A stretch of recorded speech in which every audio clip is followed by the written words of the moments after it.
1988 में हमारे पिता की हत्या मुसलमानों द्वारा कर दी गई थी और उस समय हमने गोरखनाथ मंदिर से ब्रह्मलीन महाराज अवैधनाथ जी महाराज से सहयोग प्राप्त किया था। मजबूती के साथ चुनाव लड़ूंगा और चुनाव ही नहीं लड़ूंगा, मजबूती से लड़के चुनाव जीतूंगा, हरियाणा में चुनाव जीतूंगा, डंका के चोट पे इन गुंडे और माफियाओं को चुनौती दूंगा और कार्यकर्ताओं के बल पर और जनता की सहानुभूति के आधार पे चुनाव जीत करके जो है विधानसभा पहुंचने का कार्य करूंगा।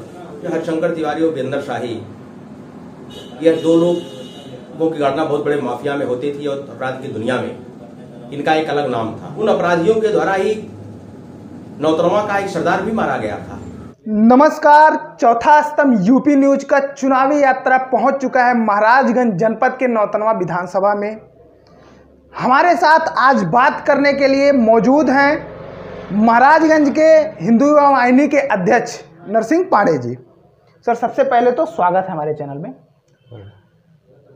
सर, उम्मीद है कि हम जितने भी सवाल पूछेंगे बगैर असहज हुए आप उसका बखूबी जवाब देंगे। सर, सबसे पहले आपकी स्कूली जो शिक्षा है, पढ़ाई लिखाई कितनी हुई है? देखिए, हमारी पढ़ाई लिखाई जो है गांव के प्राइमरी विद्यालय से शुरू हुई और स्नातक के लिए मैं जो है गोरखपुर में लिया। वहीं से हम जो है अपनी राजनीतिक यात्रा शुरू किए। छात्र चुनाव में लोगों के साथ सक्रिय रहा।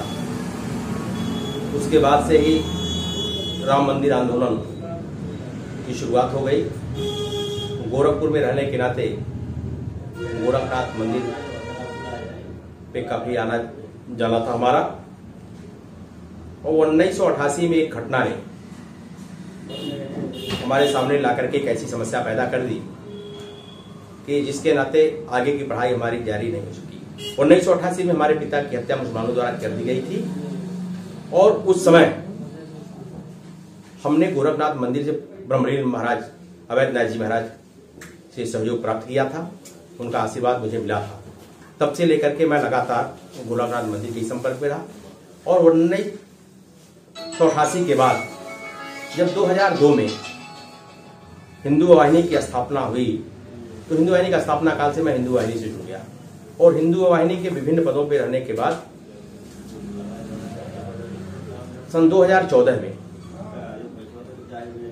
गोरक्षपीठ के पीठाधीश्वर परम पूज्य योगी आदित्यनाथ जी महाराज ने हमें हिंदू वाहिनी का महाराजगंज जिले से जिलाध्यक्ष बनाया और उनके आशीर्वाद से मैं एक बार जिला पंचायत का सदस्य भी रहा। चूंकि आपने गोरखनाथ मंदिर का जिक्र किया तो हम उस इतिहास में भी जाना चाहते हैं कि 90 के दशक में पूर्वांचल को अपराध का शिकागो कहा जाने लगा। उस समय जो हरिशंकर तिवारी और वीरेंद्र शाही, यह दो लोगों की घटना बहुत बड़े माफिया में होती थी और अपराध की दुनिया में इनका एक अलग नाम था। यह तो हम लोगों को अच्छी तरह से मालूम है और उनके उत्पीड़न का शिकार केवल गोरखपुर के अगल बगल के लोग ही नहीं हुए बल्कि इस नौतनवा के लोग भी हुए। उन अपराधियों के द्वारा ही नौतनवा का एक सरदार भी मारा गया था, उसकी भी हत्या हुई थी और तब यहाँ की जनता ने जो है बगावत करना शुरू कर दिया था। यह तो हम लोग को अच्छी तरह से याद है और हम लोगों ने अपनी आंखों से देखा है।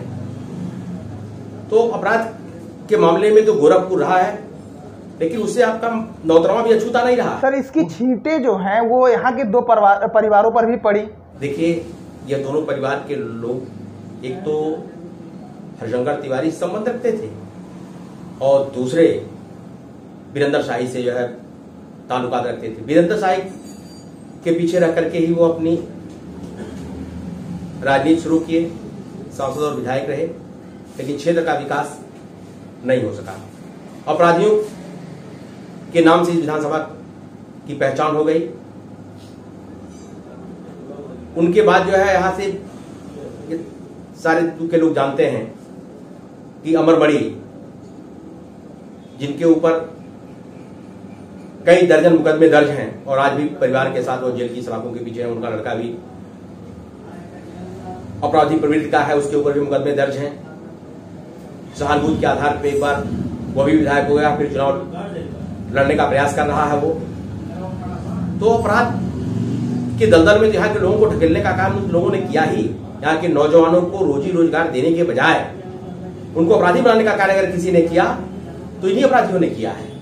आपने अमरमणि परिवार का जिक्र किया, हमने कहीं सुना है इंटरव्यू में कि आप कहते हैं कि जो महाराजगंज के वर्तमान सांसद हैं पंकज चौधरी जी, 6 बार से सांसद हैं भाजपा के, वह नौतनवा में ऐसा प्रत्याशी उतारते हैं जिससे अमरमणि जी को फायदा हो सके। यह दोषारोपण केवल पंकज चौधरी जी के ऊपर नहीं मर सकता कि पंकज चौधरी जी जो है यहाँ से इस तरह का कार्य करते हैं। कुछ प्रत्याशियों के कर्म में भी खोट है। अगर सीधे जनता से जुड़े रहते और हर गांव के लोग उनके कर्मों से प्रभावित रहते तो पार्टी की छवि और प्रत्याशी कर्म के आधार पर चुनाव जीता जा सकता है, इसमें कहीं दो राय नहीं है। जब कोई आवश्यकता जनता की पड़ती थी तो ये दोनों गुंडे और माफिया हावी हो जाते थे और इनके सामने विरोध करने की हिम्मत कोई जुटा नहीं पाया आज तक यहाँ। यही कारण रहा कि यहाँ की जनता इन दो खेमों में बढ़ करके रह गई। जिसको जनता चाहती है उस जनता के अनुरूप यह प्रत्याशी नहीं आ सका। जनता तो भारतीय जनता पार्टी के प्रत्याशी को चुनाव जिताना ही चाहती है, आज भी चुनाव जिताना चाहती है। प्रत्याशी कायदे कहा जाएगा तो निश्चित रूप से इस बार भारतीय जनता पार्टी का प्रत्याशी हाथ से चुनाव जीतेगा, कमल खिलेगा। लेकिन अगर जनता के बीच का प्रत्याशी नहीं होगा, जिसको जनता पसंद नहीं करेगी, जिसका कर्म ठीक नहीं होगा, अगर ऐसे लोगों को थोप दिया जाएगा तो मैं आज भी कह सकता हूं जो है कि वो प्रत्याशी चुनाव यहां से हार जाएगा। पिछली बार समीर त्रिपाठी जो यहीं के रहने वाले हैं उन्होंने बीजेपी से चुनाव लड़ा था और आपको एक और इंटरव्यू में मैंने सुना कि आप कहते हैं कि बाहरी लोग जब तक आएंगे तब तक यहाँ बीजेपी नहीं खिल सकता कमल। तो समीर जी तो यहीं के रहने वाले हैं। देखिए, समीर जी यहीं के रहने वाले हैं। इसके पहले का आप इतिहास उठा करके देख लीजिए कि यहाँ प्रत्याशी 5000 और 6000 वोट पाता था, लेकिन समीर त्रिपाठी को एक अच्छा खासा वोट यहीं की जनता ने दिया है, 47 वोट दिया है। तो कहा जनता ने इनको कम वोट दिया है। हाँ, थोड़ा सा टिकट इनको जब दिया गया तो काफी विलंब हो चुका था, जनता उहापोह की स्थिति में थी। और समीर जी, चूंकि मैं नाम नहीं लेना चाहूंगा, कहीं ना कहीं से थोड़ा सा दिक्कतें थी, इस नाते समीर जी को कम वोट मिले। नहीं तो अगर उनके साथ भीतरघात न हुआ होता तो पिछली बार यहाँ का कमल खिल गया होता। जनता उहापोह की स्थिति में थी कि कहीं ऐसा न हो जाए कि भारतीय जनता पार्टी का प्रत्याशी चुनाव हमारी जनता के बीच में एक संदेश गया है और यही टिकट पहले घोषित हो गया होता और जनता के दिल और दिमाग से यह बात निकल गई होती जो है कि सभी चुनाव जीत सकते हैं, तो भारतीय जनता पार्टी के प्रत्याशी को यहाँ की जनता पिछली बार चुनाव जिता दी। क्षेत्र में ये चीजें भी निकल के आ रही हैं सामने कि इस बार नरसिंह पांडे जी भी दावेदारी पेश कर रहे हैं टिकट के लिए। हम नहीं, किसी भी दल का कार्यकर्ता जब वो राजनीति की शुरुआत करता है तो उसकी अपेक्षाएं होती हैं। वो उम्मीद करता है कि एक दिन हम जो है लोकसभा विधानसभा का चुनाव लड़ेंगे। तो हमने भी कर्म किया है। हिंदू वाहिनी का स्थापना काल से हम हिंदू वाहिनी में रहे हैं और तब से केवल जिला पंचायत का चुनाव हम लड़े हैं और उसको जीते भी हैं। हम तो भारतीय जनता पार्टी के सहयोगी कार्यकर्ता के रूप में हमेशा कार्य किए हैं, किसी दूसरे का हमने कभी सहयोग नहीं किया। तो एक कार्यकर्ता अगर मैं हूं तो हमारी भी अपेक्षा है, अगर पार्टी हमको प्रत्याशी बनाती है तो निश्चित रूप से मजबूती के साथ चुनाव लड़ूंगा और चुनाव ही नहीं लड़ूंगा, मजबूती से लड़के चुनाव जीतूंगा, हराना में चुनाव जीतूंगा, डंका के चोट पे इन गुंडे और माफियाओं को चुनौती दूंगा और कार्यकर्ताओं के बल पर और जनता की सहानुभूति के आधार पर चुनाव जीत करके जो है विधानसभा पहुंचने का कार्य करूंगा।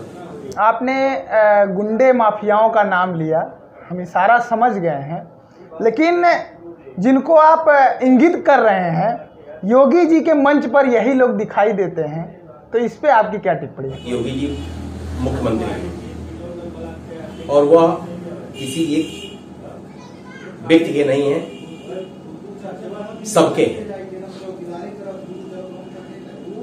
उस आदमी को यहाँ की जनता ने विधायक बनाया, विधानसभा का वो व्यक्ति सदस्य है, चाहे वो अपराधी हो और चाहे वो कोई सज्जन व्यक्ति हो। अगर वो विधायक है तो मुख्यमंत्री जी से वो मिल सकता है, एक विधायक की हैसियत से वो मिलता है। अपराधी की हैसियत जिस दिन जाएगा उस दिन दुत्कार करके भगा दिया जाएगा, जो है योगी जी के पास पटने तक नहीं पाएगा। योगी जी को हम लोग बहुत करीब से जानते हैं, कभी अपराधियों को उन्होंने संरक्षण नहीं दिया। विधायक जी कहते हैं कि हमारे पारिवारिक संबंध हैं योगी जी से। कभी आपने जो है उनके वहां किसी मांगलिक कार्यक्रम में देखा है क्या? किसी मांगलिक कार्यक्रम में योगी जी गए, उनको महिमा मंडित किए हों, उनके घर में शादी विवाह पड़ा हो, योगी जी उनके घर पर गए हो, जो है उनको सम्मानित किए हो, उनके वहां निमंत्रण किए हो, कभी आपने देखा हो तो बता दीजिए। ऐसा तो नहीं हुआ कभी। अड्डा में अभी हाल ही में उप मुख्यमंत्री दिनेश शर्मा जी आते हैं, वहां पर एक बखेड़ा खड़ा होता है जो यहां से पूर्व में प्रत्याशी रहे हैं अशोक जायसवाल जी। उनका एक उस दौरान मैं भी था, कवरेज किया था। उनका ये कहना था कि बीजेपी के लोग मंच से कहते हैं कि बनिया को ये कर दिया वो कर दिया, लेकिन अभी भी बनिया जो है उपेक्षित है, उसे मंच पर नहीं चढ़ने दिया जाता है। बनिया बिरादरी के लोग तो भारतीय जनता पार्टी के साथ हैं, अपनी विचारधारा के लोग हैं, वो हम लोगों से कहीं अलग नहीं हो सकते।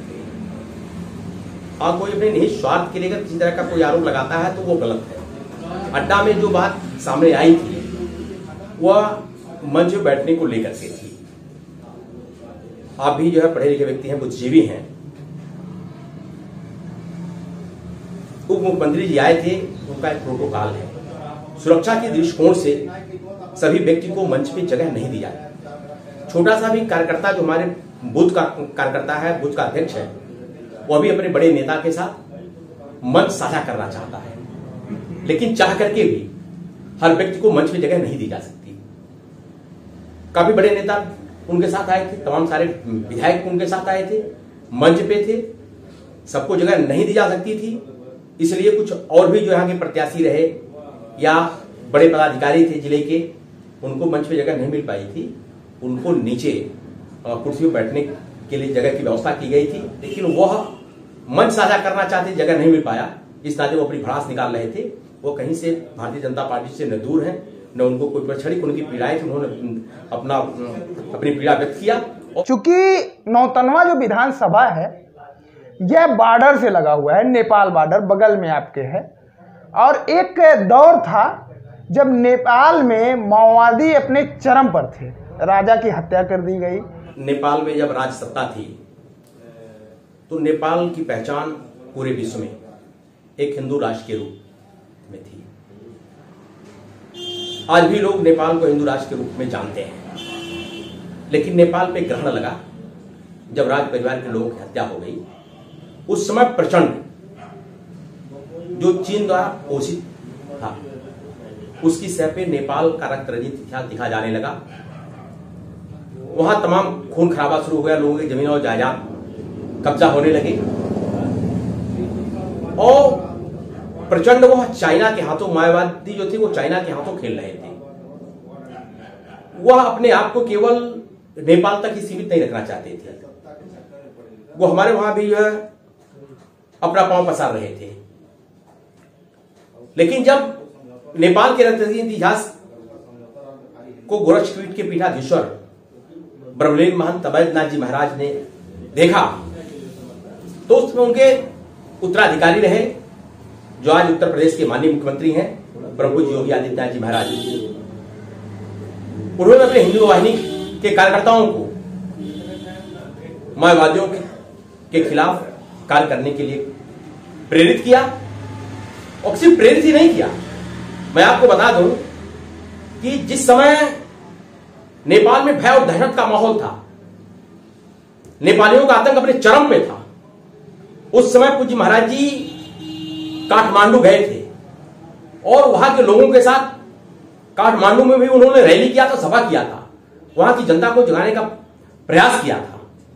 और पूज्य महाराज जी के जाने के बाद माओवादियों में काफी खलबलाहट पैदा हो गई थी, और उन सबों ने भारत और नेपाल की सीमा पर बंकर बनाना शुरू कर दिया था।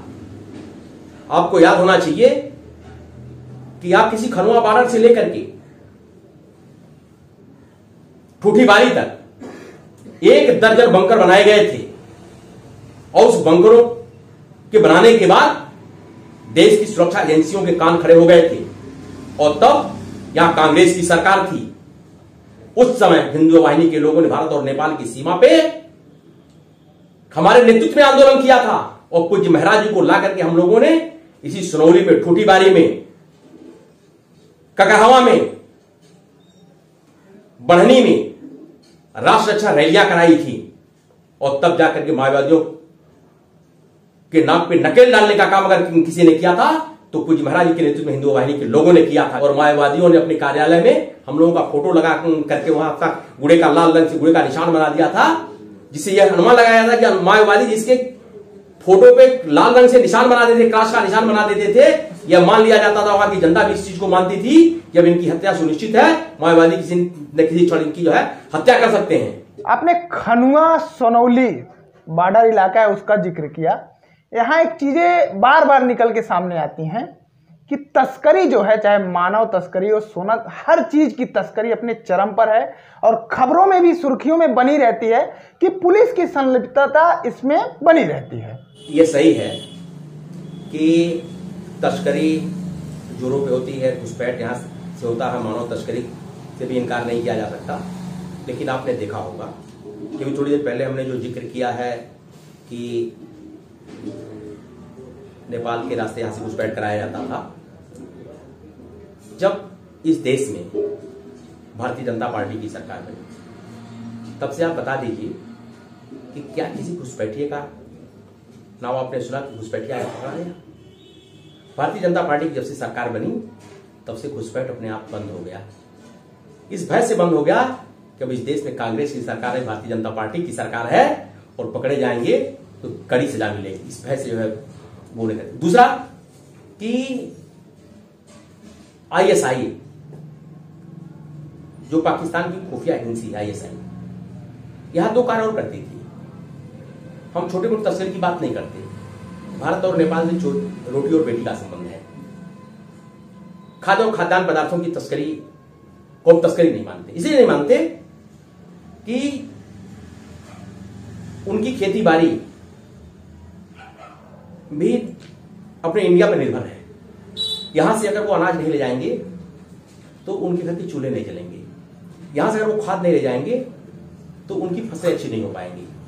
इस ज्यादा उनकी मजबूरी है कि वहां से खाद ले जाते हैं, यहां से जो है वो धान गेहूं ले जाते हैं, उनकी मजबूरी है। और यहाँ की सुरक्षा एजेंसियां थोड़ा उनको ढील दे देती हैं, ले जाने के लिए अगर टाइट हो जाए तो नेपाल में उनके बच्चे जो खाने के बगैर मर जाएंगे।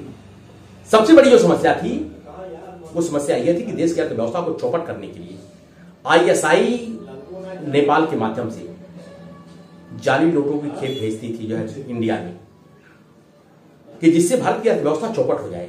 अब बार बार हिंदू युवा वाहिनी का नाम ले रहे हैं, उसी से हमारा एक सवाल है जी कि पिछले 5 वर्षों में जब से महाराज जी आए हैं तब से जो हिंदू युवा वाहिनी है वो कुंद पड़ गया है और कम दिखाई देता है। और उसमें एक सवाल हम और ऐड करेंगे कि जो सुनील सिंह हैं वो संगठन को छोड़ चुके हैं, दूसरी पार्टी में जा चुके हैं। वो अपना हृदय परिवर्तन करके समाजवादी पार्टी में चले गए और जब निस्वार्थ के लिए वो काम करने लगे और इस बात का आभास हुआ कि सुनील सिंह अब हिंदुत्व के लिए नहीं बल्कि अपने निस्वार्थ के लिए कार्य कर रहे हैं, तो महाराज जी ने उनसे दूरी बना लिया और वो स्वतः जब ये देखे कि अब महाराज जी हमको जो है पसंद नहीं कर रहे हैं तो वो चले गए।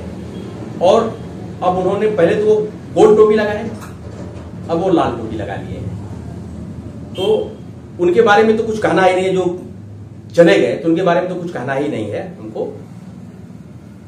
रही बात हिंदू वाहिनी के बारे में, आपने जो कहा कि 5 साल से जो है हिंदू वाहिनी की धार कमजोर हो गई है तो एक चीज मैं आपको बता दूं कि हिंदू वाहिनी का उग्र रूप आपको देखने को मिलता था। क्यों मिलता था? किसी न किसी मुद्दे को लेकर के देखने को मिलता था। किसी बहू बेटी के साथ कोई अत्याचार कर जाता था, समाजवादी पार्टी और बहुजन समाज पार्टी की सरकार रहती थी, मुकदमे थानों में दर्ज नहीं होते थे तो हिंदू वाहिनी का कार्यकर्ता जो है वो आखिरी होकर सड़कों पे आ जाता था और उस परिवार को न्याय दिलाने के लिए वो थाने और चौकियों का घेराव कर बैठता था, जिला प्रशासन का घेराव कर देता था इसलिए आपको दिखाई देता था हिंदुवानी का उनका हुजूम।